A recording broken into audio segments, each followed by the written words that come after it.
అంటే 2 కొండల నుంచి మూడు 3 కొండలు. ఒకవైపు మీరు ఏ కొండ మీద ఉన్నారు చూసారు స్పాట్? ఫస్ట్ ఏమో మేము కమాండర్ ఉన్న దగ్గర ఉన్నాము. ఇక్కడ ఏమో ఒక టీం ఉన్నాం. దీంట్లో 7 ఏమో ఫస్ట్ అసాల్ట్ ఉంది, ఒక టీం ఏమో అవతల కొండ అవతల ఉన్నది, ఒక టీం ఇవతల ఉన్నది. అలా 3 టీంలు ఉన్నాయి. 3 చిన్న చిన్న టీంలు ఉన్నాయి, 4 టీంలు కూడా ఉన్నాయి. బలిమెల్లో 3 కొండల మీద 3 టీంలు ఉన్నాయి కదా, వాళ్ళు బోట్లో వస్తున్నారు. ఫస్ట్ ఒక టీం అటాక్ చేసింది. మీరు ఏ టీంలో ఉన్నారు? 2 టీంలు ఉన్నారా? నేను కమాండర్ ఉన్న టీం దగ్గర ఉన్నా. కానీ వాళ్ళు మీరు ఫైర్ చేయడం, వాళ్ళు ఫైర్ చేయడం, బోట్ తిరగబడిపోవడం పెద్ద సమస్య ఏం జరగలేదు అక్కడ. వీళ్ళు ఫస్ట్ అసాల్ట్ వాళ్ళు ఫైరింగ్ చేసిరు, అటు పోయింది. అటు నుంచి వాళ్ళు ఫైరింగ్ స్టార్ట్ చేసిరు, అటు నుంచి మధ్యలో సుడి తిరిగింది, మునిగిపోయింది. 1 నిమిషంలో జరిగింది అది. కానీ దాంట్లో ఉన్న వాళ్ళు కొంతమంది ఫైరింగ్ చేసిరు, దూకి నీళ్ళలో దూకి అటువైపు పోయిరు, చిత్రకొండ వైపు డామ్ వైపు పోయిరు. కొంతమంది ఏమో ఇటువైపు వచ్చిరు. ఒక ఆయన వరంగల్ అయినా చాలా మంది 2-3 దొరికిండ్రు. తీసుకొచ్చి ఒక ఆయన ఏమో దాంట్లోనే మళ్ళీ దూకి చనిపోయిండు.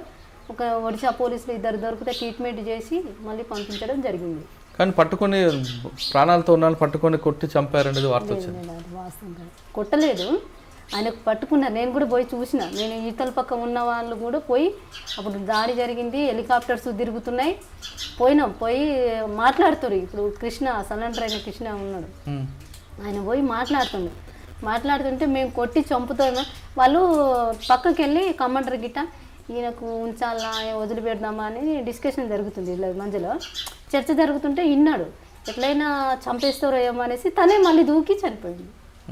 అదైతే రియల్, నేను చూసిన, నేను దగ్గర ఉండి కూడా చూసిన. కిట్టుతోనే ఉన్నాడు, కిట్టు కూడా తీసేసినాం. అట్లా ఆయన చనిపోవడం జరిగింది.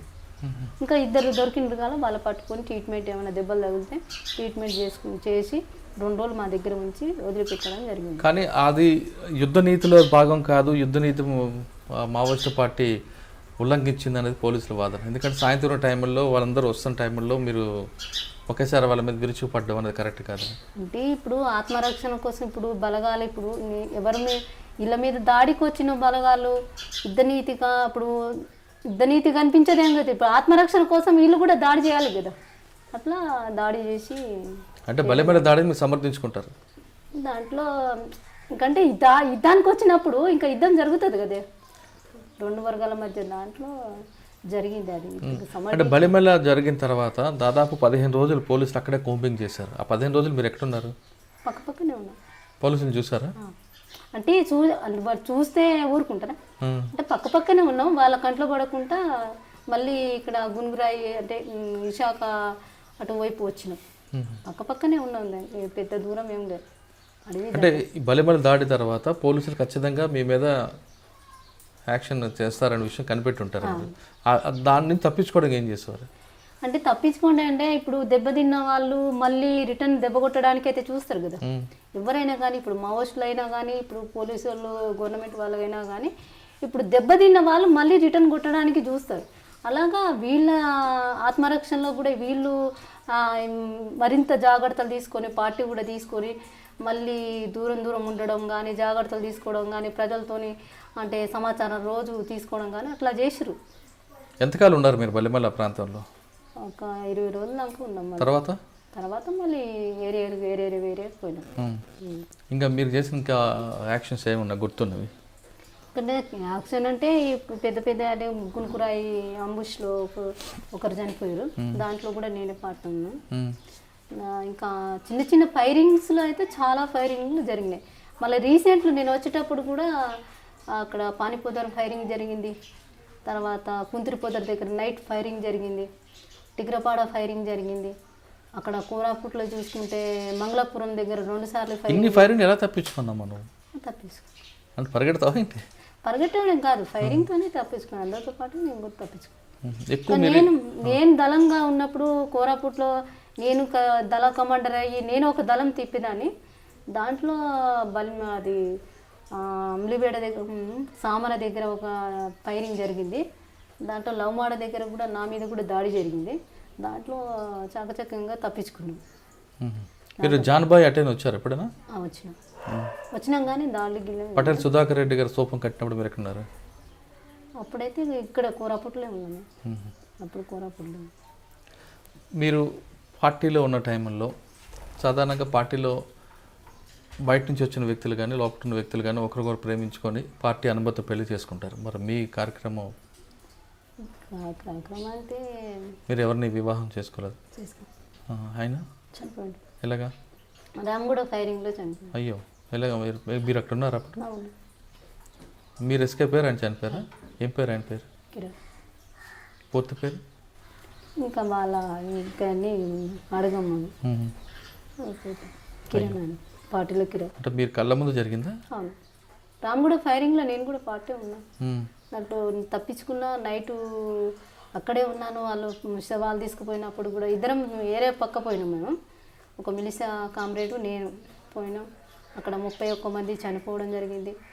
మళ్ళీ ఆ నైటు మళ్ళీ అక్కడ నుంచి మేము రిట్రీట్ అయ్యి మళ్ళీ ఏరకొండకు వచ్చినాక కూడా ఫైరింగ్ జరిగింది. 2 రోజులు అక్కడే ఆ కొండకే ఉన్నాను నేను. 3వ రోజు బయటకు వచ్చిన. అంటే సహచరుడు కోల్పోయిన తర్వాత పార్టీలు ఉండాలనిపించిందా లేదా బయట అక్కడే ఉండి పోరాటం చేయాలి? ఏం లేదు, 1 సంవత్సరం దాకా అట్లా ఉండడం జరిగింది. ఇక మన అసలు విషయానికి వస్తే పార్టీలో మీరు ఎక్కువ కాలం ఉన్నారు, దాదాపు 14-16 సంవత్సరాలు ఉన్నారు. పార్టీ ఆ ఏరియాలో దండకార్యంలో ఎక్కువ ఆదివాసీల పోరాటం కోసం ఎక్కువ పోరాటం చేస్తుంది దాదాపు 40 సంవత్సరాల నుంచి. మరి ఆదివాసీలు చేస్తున్నప్పుడు ఆదివాసీ పోరాట సమితి అని పేరు ఎందుకు పెట్టకూడదు? ఆదివాసీ పోరాట సమితి అంటే అక్కడ ఇప్పుడు కటాప్లో ఉన్నది బిచ్చనాల్చి ఏరియా కమిటీ అని పెట్టారు. ఎందుకంటే బిచ్చనాల్చి అంటే ఏం లేని ప్రజలు అక్కడ ఏం ఒక ప్రభుత్వం సంబంధించింది సంస్కరణలు కానీ వాళ్ళ ప్రభుత్వ అభివృద్ధి కానీ దైనందిన సమస్యలు కానీ విద్యా వైద్యం కానీ ఏం లేవు. కోరాపుట్లో ఏం లేవు. తర్వాత ఇక్కడ కటాప్ ఏరియాలో కూడా పార్టీ వెళ్ళినాక పార్టీ డిమాండ్లతోని కొద్దిగా ఆర్ఎంపీ డాక్టర్లు పంపడం, అట్లా చిన్న చిన్న డాక్టర్లు పంపడం, అట్లా గవర్నమెంట్ తీసుకుంది. అట్లా అంటే వాళ్ళు ఆదివాసీ పోరాట సమితి అని పేరు ఎందుకు పెట్టుకోకూడదు అంటున్నా. అంటే ఆదివాసీ పోరాట సమితి అనేది దాంట్లో ప్రతి ఒక్క ఇప్పుడు నేను పోతే నేను ఒక నా కులానికి ఒక పోరాటం, ఏరే దానికి ఒక పోరాటం అట్లా ఉండదు దాంట్లో. అంటే కులాలు సంబంధించిన లేదు. దాంట్లో ముఖ్య సమస్య మొత్తం సమస్య ఏంటిది అనేసి పరిశీలించి దాంట్లో చాసిమూల్య కమిటీ అని పెట్టిరు ఒకటి. అక్కడ ఆదివాసులతో కలిపి అంటే బిచ్చనాళ్ళు చాసిమూల్య కమిటీ అని పెట్టారు. ఎందుకంటే వ్యవసాయం మీద ఆధారపడుతున్నారు కాబట్టి అక్కడ ఒక కమిటీ పెట్టడం జరిగింది. ఇప్పుడు ఆదివాసీ కమిటీ పెట్టడము కానీ పోరాట సమితి అని పెట్టడం కానీ అట్లా జరగదు. ఎందుకంటే ఇప్పుడు నేను నేను మైనార్టీ పోరాట అది సంబంధించి పెట్టరు కదా, వ్యక్తిగతంగా పెట్టరు.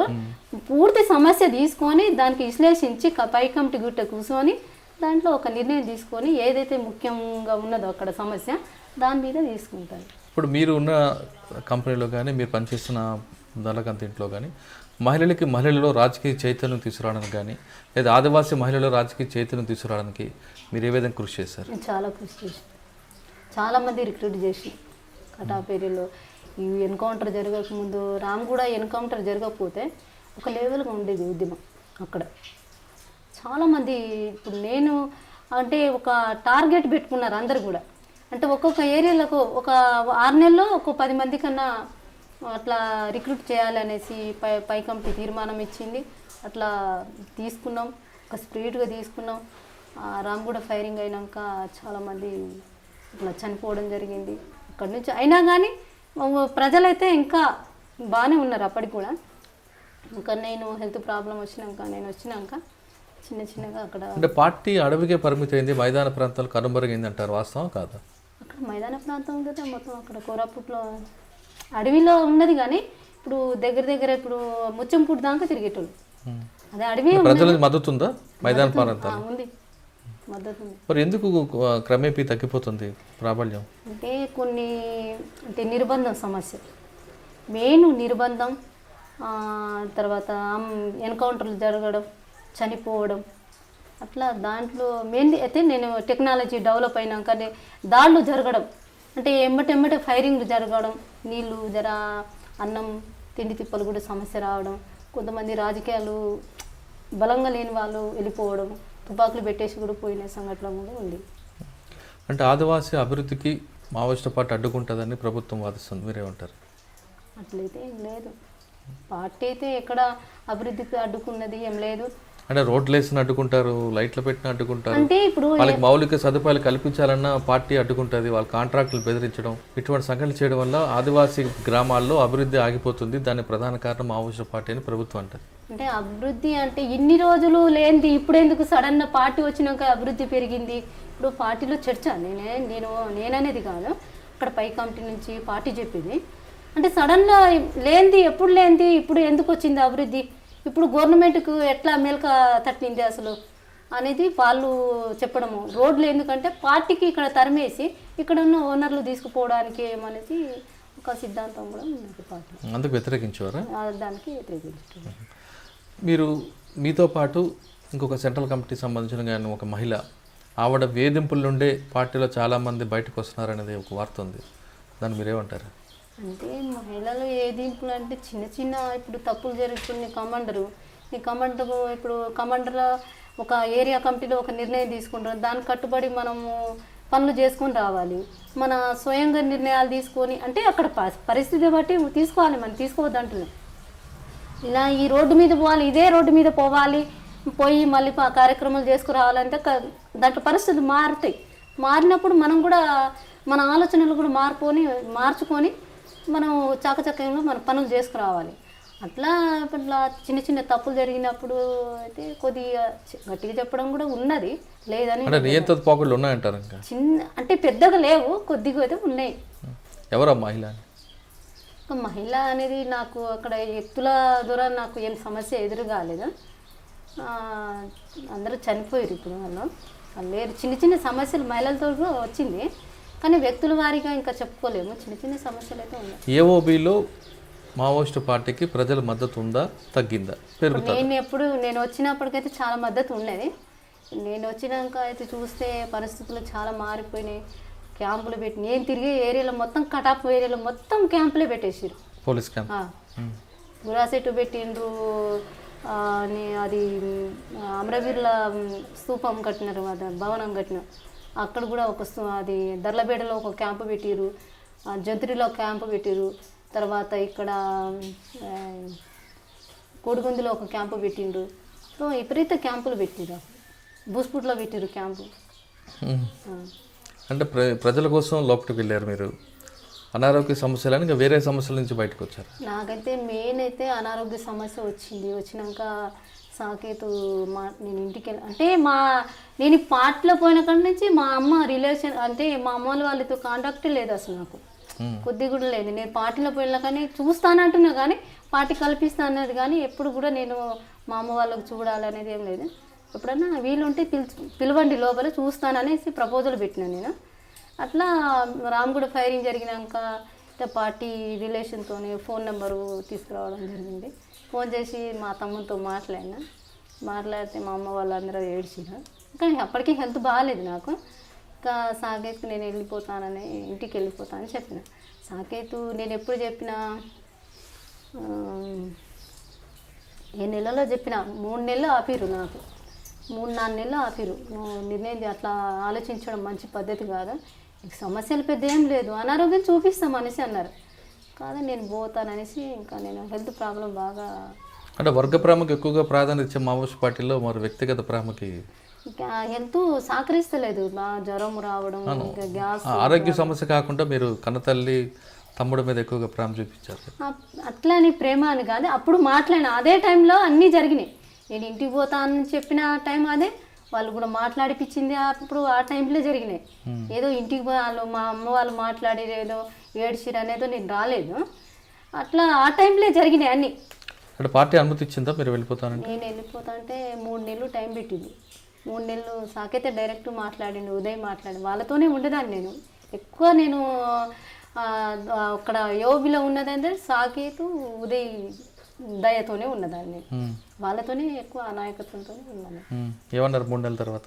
3 నెలలు టైం పెట్టిరు, ఆలోచించుకొని నిర్ణయం తీసుకో, ఆలోచించే పద్ధతి మంచిది కాదు, ప్రజలకు ఇంకా ద్రోహం చేసినట్టయితే కదా అని చెప్పిరు కానీ నేను ఇంకా దాంట్లో అయితే నేను మార్చుకోలేదు.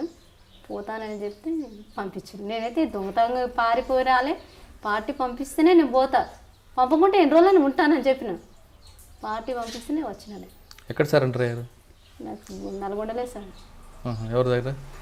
రంగనాథ్ ఎస్పీ సార్ దగ్గర. అదే ఎస్పీ గారితో గతంలో ఫైట్ అయింది కదా మీరు, ఒక ఎక్స్చేంజ్ ఆఫ్ ఫైర్ తప్పించుకున్నారు కదా నల్లమలలో. అవును. ఏమన్నారు అప్పుడు సార్? సార్ ఇంకా మాట్లాడి ఇంట్రగేషన్ చేసిండు, దాంట్లో కూడా చెప్పినాను. వచ్చిన తర్వాత మీకు రావాల్సిందన్నీ వచ్చాయా? అయితే ఇప్పుడు అయితే రివార్డ్ ఇచ్చారు, 4 ఎకరాల ల్యాండ్ ఇచ్చారు, అది పట్ట గిట్ట ఏమి ఇవ్వలేదు, ఇంకా మిగతా ఏం రాలేదు. మీ సమస్యను పరిష్కారం ఏందో?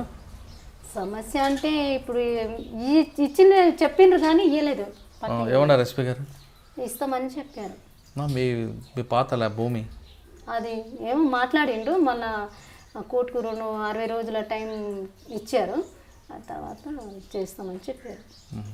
ఇప్పుడు బయటకు వచ్చారు, ఇప్పుడు ఆరోగ్యం ఎలాగుంది మీకు? అక్కడ ఉన్న అప్పుడు కంటే ఇప్పుడు కొద్దిగా పర్లేదు. ఏం చేద్దాం అనుకుంటున్నా, మీ లక్ష్యం ఏంటి ఇప్పుడు? ఇప్పుడు లక్ష్యం అయితే అమ్మ నాన్నతోనే ఉంటా, ఫ్యామిలీకి. ఇప్పుడు మీరు వెళ్తున్నప్పుడు పరిస్థితి, గ్రామాల పరిస్థితులు వేరు, ఇప్పుడు గ్రామాల అభివృద్ధి చెందే ప్రభుత్వ పథకాలు కింద వరకు వస్తున్నాయి. అప్పుడు ఉన్న పరిస్థితులు ఇప్పుడు లేవు, అది వాస్తవం కదా? ఇంత అభివృద్ధి చెందుతున్న ప్రాంతంలో ఇలాంటి సమస్యలు, చాలా సమస్యలు ఎదురవుతున్నప్పుడు మీలాగా అడవిలోకి వెళ్ళి తుపాకీ పట్టుకోవాలా, లేదు ప్రజాస్వామ్యబద్ధంగా పోరాటం చేయాలి? ఇప్పుడున్న పరిస్థితులు అయితే ఇప్పుడు ఎవరు తుపాకీ పట్టేంత ఆలోచిస్తలేరు. అలాంటి పరిస్థితి ప్రభుత్వం కలిపి కొద్దిగా సమస్యలు ఉన్నాయి, ప్రభుత్వం దాంట్లో అమలు చేసే దాంట్లో కూడా ఉన్నాయి. ఇప్పుడున్న ఏ పని కష్టానికి సిద్ధపడాలి కదా, ఇప్పుడు కష్టానికి సిద్ధపడతలేదు. ఇప్పుడున్న టెక్నాలజీ, ఇప్పుడున్న ఈ సినిమాలు కానీ, తర్వాత ఈ సెల్ ఫోన్స్ కానీ వచ్చే ఎట్లనే ఒక 600 సంపాదించుకున్నా బతుకుదాం, ఆ కొండలలో పోయి మళ్ళీ ఎవరు కావాలి అన్నట్టుగా ఉన్నది. నేను పరిశీలించిన వరకు అయితే ఇప్పుడు అంటే విప్లవం అంటే నిండు భోజనం కాదు కదా, అలాగ కష్టాలు ఉంటాయి దాంట్లో. మనం మాట్లాడుకున్నారే 10 మంది కుర్రోళ్ళు కలిసి మాట్లాడుకున్నంతగా ఈజీగా అక్కడ ఉద్యమం కాదు, పార్టీలో పోవడం అంత ఈజీ కూడా కాదు. వాళ్ళు మస్తు మాట్లాడుకుంటారు కానీ ఆచరణలో పోయి అమలు చేసేది చాలా ఉంటుంది. అలాగా అది లేదు, కనిపిస్తలేదు యూత్లో. కొంతమందిలో ఉన్నది కానీ అది ఆవేశంతోనే ఉన్నదే కనిపిస్తుంది, ఐడియాలజీగా లేదంట. లేదు, ఆవేశంతోనే. ఇప్పుడు ఏదో పనులు జరగకపోతే ఎంఆర్ ఆఫీస్ చుట్టూ తిరిగి, లేకుంటే ఏదైనా భూమి ప్రాబ్లం వచ్చినా కానీ, నిరుద్యోగం సమస్య వచ్చినప్పుడు అలాంటి ఆలోచన చేయడం జరుగుతుంది. కానీ వాళ్ళు ఇప్పుడు ఇంకొకటి ఏంటంటే పార్టీ లేదు కదా ఇక్కడ. అప్పుడైతే సిద్ధాంతాలు చెప్పేటోళ్ళు, కొద్ది గ్రామాలలో వచ్చేటోళ్ళు, వాళ్ళకు నిరంతరం ప్రజలకు మోటివేట్ చేసేటోళ్ళు, అలాంటి పరిస్థితి లేదు. కాబట్టి ఆలోచించడం అంటే పెద్దగా ఏం కనిపించలేదు నాకు గ్రామాలలో. ప్రతి గ్రామంలో సమస్యలు ఉంటాయి, ఆ గ్రామంలో సమస్యలను పరిష్కరించడానికి పార్టీ వైపే అవసరం లేదు, ప్రజాస్వామ్యబద్ధంగా ఆ సమస్య పరిష్కరించుకోవచ్చు అంటున్నారు జాంబవి అలియాస్ సరిత. ఇది ఈ వారం సరితతో ఎక్స్క్లూజివ్. వచ్చే వారం మరో గెస్ట్తో మళ్ళీ కలుద్దాం. అంతవరకు నమస్కారం. మీరు చూస్తున్నారు ఐ డ్రీమ్ న్యూస్ని. Please subscribe. I dreams. For more videos, subscribe. I dream. Please subscribe for more videos. I dream. I dream. For more videos. Subscribe, I dream. Please subscribe. Subscribe I dream channel. Do subscribe. I dream. I dream ఛానల్ని subscribe చేయండి.